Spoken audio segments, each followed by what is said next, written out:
कोणीही मनात शंका आणू नये की मुंबई महाराष्ट्रापासून वेगळी केली जाईल, मुंबई तोडली जाईल, कारण निवडणुका आल्या की अशा प्रकारची टीका होत असते।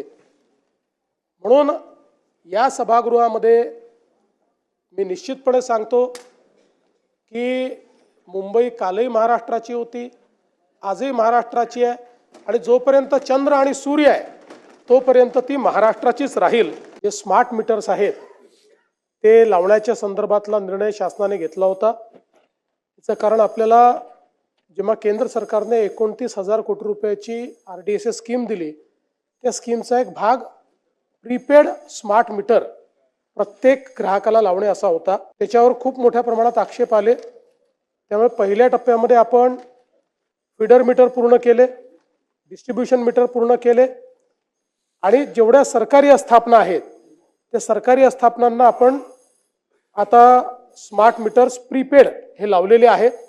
आपण ही घोषणा केली होती की नॉर्मल जे ग्राहक आहे यांना प्रीपेड मीटर आपण लावणार नाही। आपण त्या घोषणेवर कायम आहोत। नॉर्मल ग्राहकांना आपण प्रीपेड मीटर लावत नाहीये, त्यांना स्मार्ट मीटर लावतो। स्मार्ट मीटर लावल्यानंतर आतापर्यंत स्मार्ट मीटरचा लोकांना फायदा झालेला आहे, कारण आपण हा निर्णय घेतला की जो स्मार्ट मीटर लावेल त्याला 10% आपण वीज बिलात रिबेट दिलेली आहे। जवळपास 2 वर्ष दिली, मी एक्झॅक्ट मला आता आठवत नाही, पण त्यांना रिबेट दिलेली आहे। त्याच्यामुळे स्मार्ट मीटर जे काही लागलेले आहेत ते लागल्यानंतर, बरं म्हणजे स्मार्ट मीटरमध्ये सगळ्यात मोठा फायदा असा आहे, कुठल्या कालावधीत म्हणजे त्याचं ॲप आहे, तुमच्या मीटरचं किती म्हणजे तुम्ही वीज वापरली प्रत्येक तासाचा रिपोर्ट तुम्हाला मिळतो त्याच्यावर। लोकशाही मराठी ऐका, पहा, जागरूक रहा।